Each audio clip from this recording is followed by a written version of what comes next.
ನಮಸ್ಕಾರ. ನೀವು ನೋಡ್ತಾ ಇದ್ದೀರಾ ಕನ್ನಡ ರತ್ನ ಟಿವಿಗೆ ಸ್ವಾಗತ ಸುಸ್ವಾಗತ.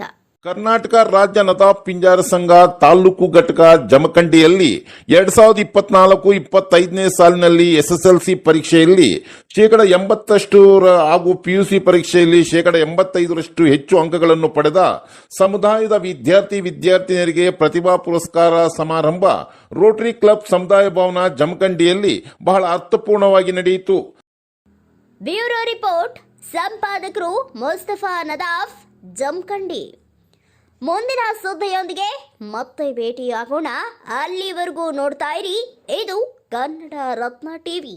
ನಮಸ್ಕಾರ.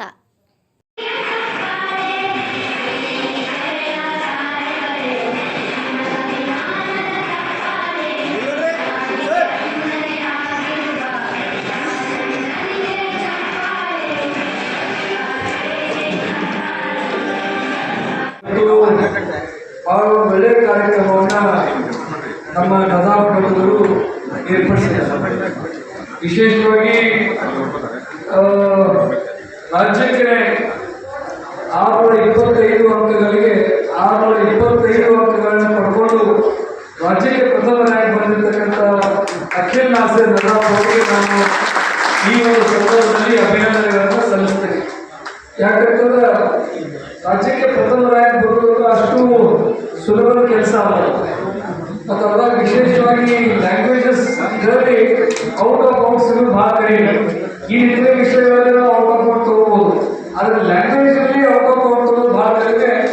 ಅಂಥದ್ರಲ್ಲೂ ಕೂಡ ಔಟ್ ಆಫ್ ಔಟ್ ತಗೊಂಡು ರಾಜ್ಯಕ್ಕೆ ಪ್ರಥಮ ರ್ಯಾಂಕ್ ಪಡ್ಕೊಂಡಪ್ಪ ಅಂತಂದ್ರೆ ಇಡೀ ಬರೀ ನಮ್ಮ ನದಾಫ್ ಬಂಧುಗಳಿಗೆ ಅಷ್ಟೇ ಅಲ್ಲ, ನಮ್ಮೆಲ್ಲರಿಗೂ ಕೂಡ ಹೆಮ್ಮೆ ಪಡುವಂಥ ಸಂಗತಿ.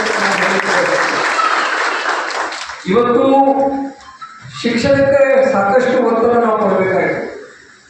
ಯಾಕಂತ ಹೇಳಿದ್ರೆ ಒಂದು ಕಾಲ ಇತ್ತು, ಯಾರ ರಾಜಗಳು ಇರ್ತಿದ್ರು, ಯಾರ ಹೆಚ್ಚು ಸೈನಿಕ ಸಂಖ್ಯೆ ಇರ್ತಿತ್ತು, ಯಾರ ಹೆಚ್ಚು ಆಯುಧಗಳು ಹೆಚ್ಚಿರ್ತಿದ್ರು, ಅವರೇ ಶಕ್ತಿಶಾಲಿಗಳು ಅಂತೇಳಿ ನಾವೆಲ್ಲ ಭಾವಿಸ್ಕೊಳ್ತಿದ್ವಿ. ಕ್ರಮೇಣ ಅದೇ ಕಡಿಮೆ ಆಗೋದು ಬಂತು. ಮುಂದೆ ಯಾರು ಶ್ರೀಮಂತರಲ್ಲ, ಶ್ರೀಮಂತಿಗೆ ಯಾರು ಹೆಚ್ಚದು, ಯಾರು ದುಡ್ಡು ಹೆಚ್ಚೈತಿ. ಈಗ ಉದಾಹರಣೆಗೆ ಟಾಟಾ, ಬಿರ್ಲಾ, ಅದಾನಿ, ಅಂಬಾನಿ ಇವರೆಲ್ಲ ಬಹಳ ಶ್ರೀಮಂತರು.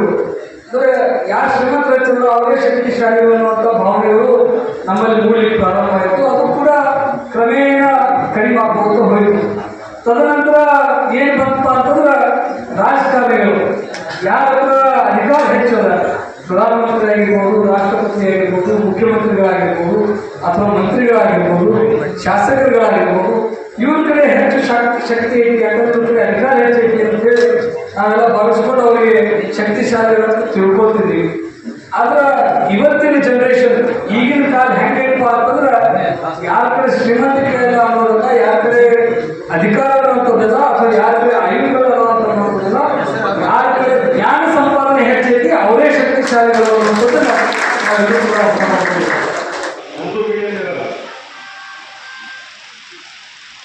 ಡಿಗ್ರಿನಲ್ಲಿ ಒಂದು ಮೀಡಿಯಂ ಇದೆಯಾ, ಇಂಗ್ಲೀಷಲ್ಲಿ ಇದೆ ಇಲ್ಲ. ಹಾಗಾಗಿ ಏನು ಮಾಡಬೇಕು ನಾವು, ಲೋಕಲ್ ರೀಜನಲ್ ಲ್ಯಾಂಗ್ವೇಜ್ ಆಡಳಿತ ಭಾಷೆ ನಮ್ಮಲ್ಲಿರೋದು ಕನ್ನಡ. ಕನ್ನಡಕ್ಕೆ ಹೆಚ್ಚಿನ ಒಂದು ಪ್ರಾಧಾನ್ಯತೆ ಕೊಡಬೇಕು. ಕನ್ನಡ ಕಲಿತಕ್ಕಂಥ ಕೆಲಸಗಾರರು ನಮಗೆ ಆಗಬೇಕು. ಯಾರು ಅಂದರೆ ಕನ್ನಡ ಅಂತ ಹೇಳ್ಬಿಟ್ಟು ಅದು ನೆಗ್ಲೆಕ್ಟ್ ಮಾಡ್ತಕ್ಕಂಥ ಕೆಲಸಗಾರರು ಯಾರು ಮಾಡಬಾರ್ದು. ಇವತ್ತು ಯಾರು KS ಆಫೀಸರ್ ಆಗಿದ್ದಾರೆ, ಯಾರು ಉನ್ನತ ಹುದ್ದೆಯಲ್ಲಿದ್ದಾರೆ, ಎಲ್ಲ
ಸರ್ ಮಾತಾಡಿದ್ರು.